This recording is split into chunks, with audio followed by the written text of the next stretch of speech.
And I just think Cleveland is a bad matchup for Houston. I think Houston's just going to get overpowered on that one, unfortunately. Tampa, though, is 2-point dogs at home versus the Eagles that are flailing. And I don't know if I've seen a team in recent history fall this far, this fast. What is the most intriguing game that pops out at you for this weekend's matchups? We got games Saturday, Sunday, and Monday with the Tampa Bay Eagles game. What game pops out at you other than the Rams-Detroit? I think that pops out to everybody. What other thing pops out at you for this week? I mean, they're all really good matchups, bro. I'm really excited about the weekend. Other than the Peacock thing, like I gotta fucking what's that deal? I mean, goddamn, dog. They paid a lot of money. I think the Dolphins-Chiefs game is gonna be streaming only on Peacock. So if you don't have it, you can't watch the fucking game. I gotta go out here and download the cock in order to fucking get in there and watch to watch a football game. Now you got to be on the cock, and that's not cool. Like now I got to download some cock too. Fuck, man. But it at least it gives us the opportunity just to yell cock for no reason. Like, hey, what channel is it on? Cock. I've never heard of Peacock. I've never even heard of the station. I didn't know it was a thing either until all of a sudden now I have to download it to watch fucking football games. You know what? Hey, let's all do the little 7-day free trial and then cancel that motherfucker right when you're done. You're gonna get a free trial, 7 days, free cock for Smitty. You'll love it. You'll love it, bro. I ain't gonna love it. You're gonna love it. But look, I love all the games. The Cleveland-Houston game, like you said, Coach, that's the bad matchup for Houston, but goddamn, C.J. Stroud can play some football. So that'll be a barn burner, bro. I think it's going to be a great football game. There's going to be a lot of points scored. Houston struggled when they played Cleveland last time they went down there. Flacco had a week off to rest them weary bones. So, that's going to be a hell of a game. Tampa and Philly on the other side, going AFC to NFC and kind of rotating here. Yeah. That game is very intriguing to me because Baker Mayfield's a gunslinger. He got nothing to lose. It's a battle of Oklahoma quarterbacks. Guys that started somewhere else, transferred to Oklahoma. Jalen Hurts is a bad man. He's also been playing bad football consistently here over the last month. People are saying that that homeboy from Philly's on the hot seat. Like I don't see how that's well. Yeah, but that doesn't seem right to me. At this point, he went to the Super Bowl last year. They're in the playoffs again. Philly, this is a must-win for the Eagles. Like on paper, they're a better football team, but Tampa Bay at home, they're tough. That's going to be a really tough out. So I would not be surprised at all if that's like the upset of the weekend and Tampa Bay finds a way to win that game. But Philly needs to. That's a must-win for the Eagles. You go back across to the other side. I love the Buffalo-Pittsburgh matchup. We'll see what happens with TJ Watt. God, I hope that guy's healthy because he, 2 sacks the other night, 19 total on the year. He's just such a man animal, bro. He's so hard to deal with. Without him on the field, I don't see how Pittsburgh can win this game. I don't think they can win anyway, but having him on the field at least gives them a really viable option to go track Josh Allen, who played like shit last night. Let's be real. He didn't play well, but he played well enough to win. So Buffalo gets the 2 seed out of nowhere. 2 weeks ago, we were talking about them not being in the playoffs, and now they're crazy. So I think that if they lose, though, like Coach said, McDermott's out, and they're going to try and find a new coach. So this is a must-win for him, talking about how hot a fucking seat can get. So I don't know if that game's on the cock or not, but we'll see. I'm telling you, man, I have a premonition. I don't know what that word means. I don't know if you're even saying it right, but keep going. Premonition's a world thing. Premonition means I have like a look into the future, Big Smitty. I'm predicting something like that I saw in a dream or something. That's so Raven. I don't know if it's my own self-warranted premonition, but I surely would love to see Bill Belichick go to Buffalo and give New England a shit sandwich every year. Can you imagine? I'm telling you right now, what a fucking that would be unbelievable. You're giving him a quarterback. You're giving him a quarterback and a pretty good defense. He's built. If he goes to Buffalo, dog, and they win a Super Bowl, Oh my fucking God, dude. The That people there will be so confused. They'd be like, oh my God, this guy that I've hated my entire existence is now someone I have to love. Oh my God. It's like LeBron coming to the Lakers. We didn't know what the fuck to do. We was like, damn, do I root for him? I mean, it's like Dr. Evil becoming your fucking head coach all of a sudden. So hey, look, Matt, let's go into this Cowboys-Packers breakdown real quick. I got some film. Bailey, show us the film. I got some film, Big Matt. This is Cowboys on offense. I want to compare that to the Packers that are going to play them on defense. Jordan Love's playing lights out right now. 18 touchdowns, 1 pick in the last 8 games. Yeah, he's balling. So this particular game, this is Dallas on offense against the Commanders. I want to get into what is your first thought here for Dallas on offense going against Green Bay on defense, and we'll break it down here. But do you want to see Dallas get into more 11 and 21 like they are successful in, or do you want to see them more putting the onus on Dak Prescott because he gets paid the big bucks? Is he the guy? We've seen him for 8 years now not be the guy in the playoffs. Is he the guy to lead this team in 10 and personnel and 0 personnel and empty and throwing the ball over the park? I think they got to run the football. Well, look, this when you're talking about must wins, like I understand that every playoff game is a must win, but this is another game where there's guys' jobs on the line, in my opinion, if Dallas doesn't win. And this is an 11 3-by-1 look. You got Ferguson in a nasty split here over on the side. 87's a bad man. He's had a great year. Washington's out here in this even front with both A gaps exposed. 67 looks like he's going right to the first linebacker, which means the back has to cross key over here, which he does, which could open up play action. Ooh. The left guard 3 technique moved by the 3 technique right there, real hard. And so like that fucking mean ass. I had a flash. I'm sorry, the flashback, man. I'm sorry. That shit got me excited. That shit makes me excited too. So the guard needs to not overset here, but at the same time, he knows he's one-on-one. He's trying to get on him quick, and it just doesn't work. Look, Dallas is drawing Green Bay and getting the 2 seed. Careful what you wish for, man, because Green Bay is a team that just had to figure their shit out. And Jordan Love has shown unbelievable poise this year and the ability to improve week by week, win ugly, win big, get like blown out, and then come back and go on a 3-game win streak.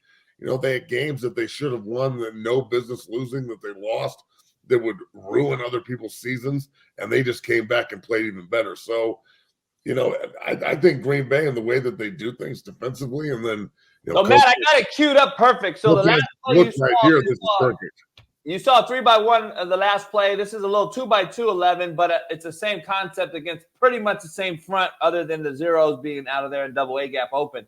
But it's still a 40 down. It's a 4 down. It's a basic 2 high quarters match look.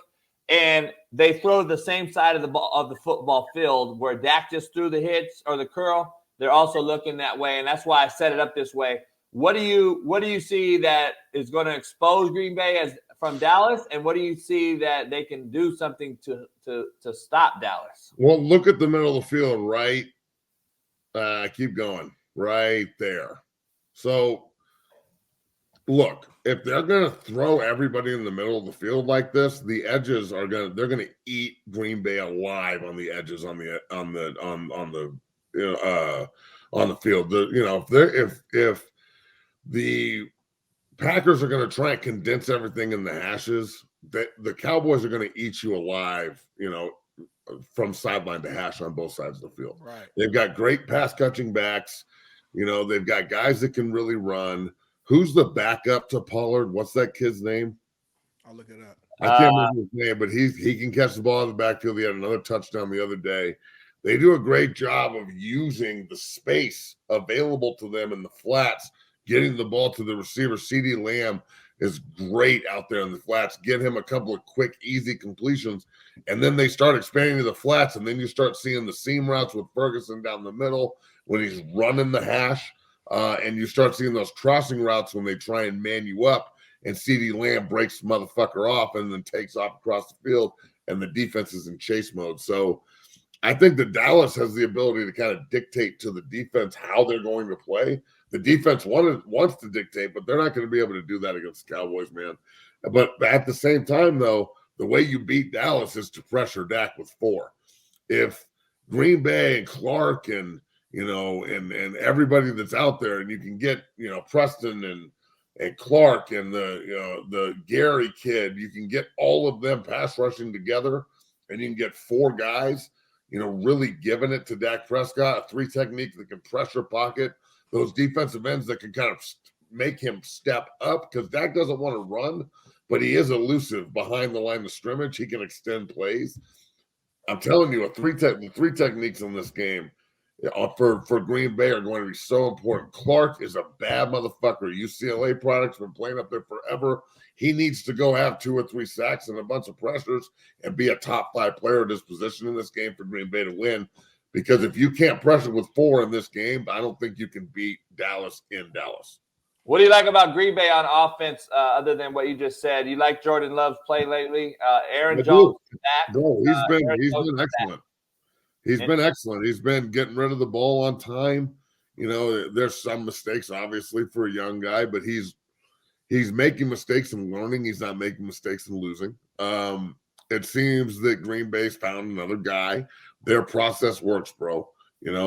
Draft somebody, make them sit for a long time and earn it. Make sure they're the guy, give them the keys, and get out of the way. And I think that Green Bay next year, with the amount of youth they have in the secondary, in the receiving core and the secondary, I mean, they're so young all over the football, all over the football team. They are the youngest team per capita in the NFL. I think they've only got 1 or 2 guys over the age of 30 on their entire roster.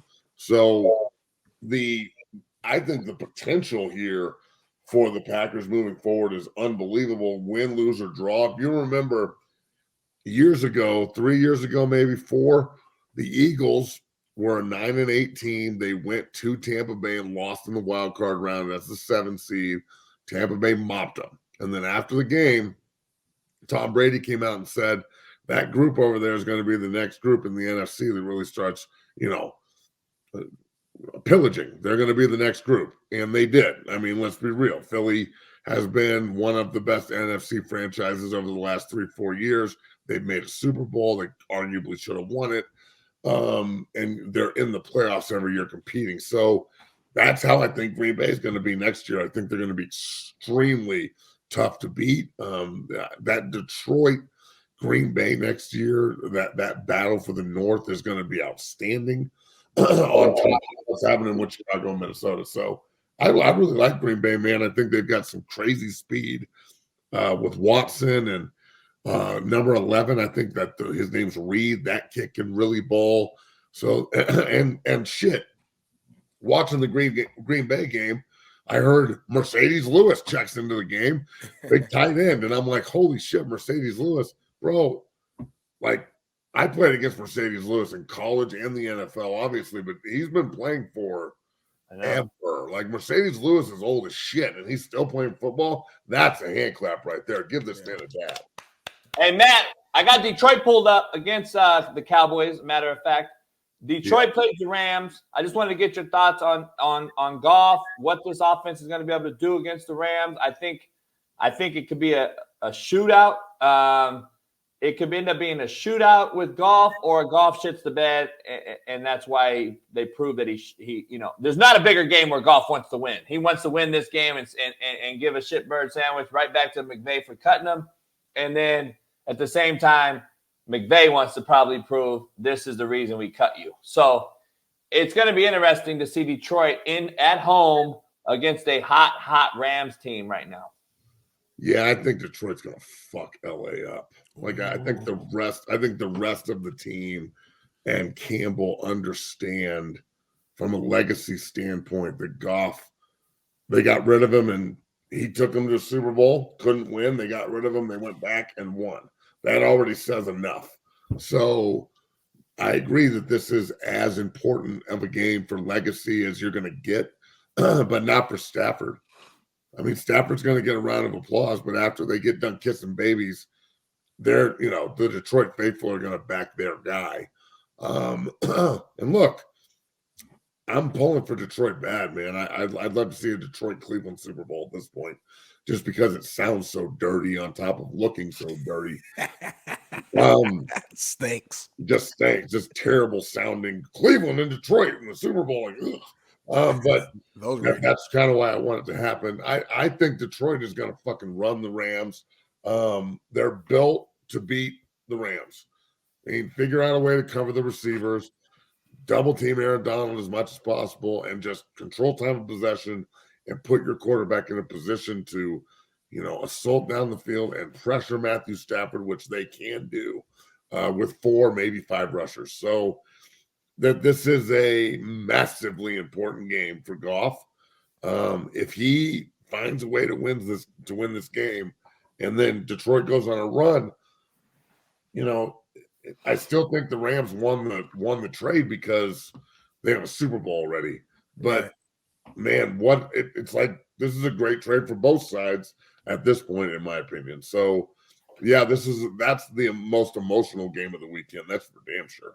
Nah, for sure. I'm gonna be tuned in. The one thing that makes me nervous about that though was the Lions secondary. I mean, even we saw yesterday playing against the Vikings, who we know is a bad team. You got backup quarterback in, but he almost threw 400 yards. Justin Jefferson almost 200 yards receiving. So it just makes me nervous. Matthew Stafford out there, but with Puka and Cooper Kupp. I mean, that's the only thing that makes me nervous, man. But the Lions should win, in my opinion. They should win.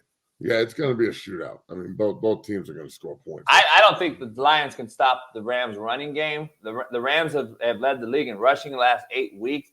This kid, Kyren Williams is unbelievable. I think he's shown that he might be the most dynamic back playing in this playoff. I mean, he's unbelievable right now with that Ram play action pass and boot naked that McVay loves, that Stafford's so deadly with Puka and Kupp. Oh, it's going to be dangerous. I think the Rams boat race them, to be honest. Boat race them?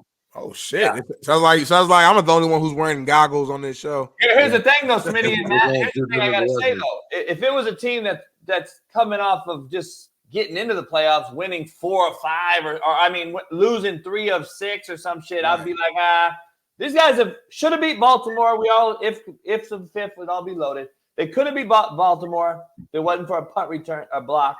But other than that, the Rams dominated that Baltimore game in Baltimore, if you really watch the game. And they should have won 8 in a row. They're winners of 7 out of 8.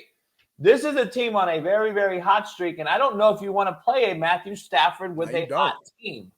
I just don't know if you do. And I think Matt at least agrees with that. But I agree with his take on Matt. It's in Detroit. It's I love the head. It's going to be loud as hell in Detroit. They ain't had no playoff game since. But who's played more games in Detroit? Who's played more games in Detroit than anybody? Stafford. It's gonna be loud as hell. He might get cheered for, actually, though. Honestly, they'll cheer for him until the game starts. Yeah.